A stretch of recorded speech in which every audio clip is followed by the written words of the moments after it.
Pendant un certain temps, la direction de nos Pavlovka a disparu des bulletins aussi bien du ministère de la Défense de la Fédération de Russie que des sources ukrainiennes.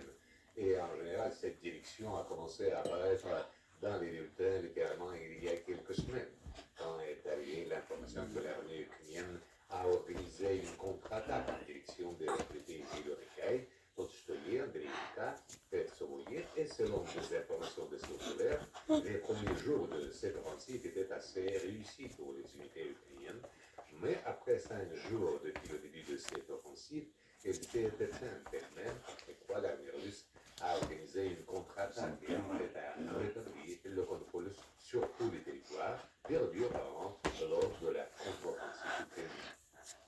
Et le moment le plus important, c'est qu'apparemment la partie ukrainienne n'a pas attendu qu'après la contre-offensive, l'armée russe allait continuer à avancer. Je rappelle que quelques jours après, les camarades politiciens ont fait une déclaration très intéressante dans la partie sud-est de la localité Ivanovka, selon laquelle, lors de la contre-attaque, l'armée russe a sauté sur le dos des Ukrainiens en retraite dans la partie sud-est de la localité. What are you doing, Nathan? Go and put the ketchup up there. Ketchup. Put it up there. Ketchup. Comme ça. Comme ça. Voilà. Voilà. Voilà. Maman bosse. Ah, comme ça. No, take this. Quick. Ketchup. No, here. Ketchup. Ketchup. Yes. This is ketchup. This one. This one. This one. Yes. Couple for the fridge.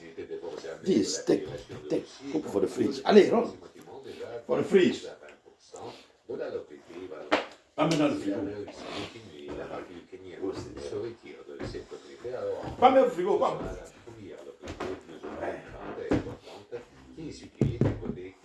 Voyons. Et de cette position, l'armée russe pourra facilement développer l'offensive aussi bien sur nos foyers par peur ou par sûr, leur but et tâches principaux étant s'infiltrer à l'intérieur de la localité aussi près que possible de la base de chemin de fer. L'objectif de ces attaques était l'établissement du contrôle sur les principales routes d'approvisionnement et l'empêchement du transfert d'unités depuis la partie nord de Pokrovsk vers sa partie sud. Et apparemment, cette tâche a été réalisée par les unités russes. Aujourd'hui, comme vous le voyez, la carte a subi certaines colorations. Ainsi, il se présentait la carte encore le 16 septembre. Hier est apparue la première information provenant de sources russes que la procédure de l'assaut a commencé. L'assaut lui-même a commencé. Et aujourd'hui sont apparues des géolocalisations qui confirment la présence des unités russes, en fait, dans la partie la plus occidentale de la localité. Sur ces images de contrôle objectif, nous pouvons avec vous observer comment des soldats ukrainiens du sud vers le nord se déplacent en direction de la voie terrestre. Mais en traversant cette rue, les soldats ukrainiens sont tombés, disons, dans un piège, une embuscade. Et ces images ont été faites exactement à ce point. Encore une fois, si nous regardons avec vous, les soldats de l'armée ukrainienne se déplaçaient approximativement selon cet itinéraire. Et c'est précisément à ce point qu'ils sont tombés dans l'embuscade.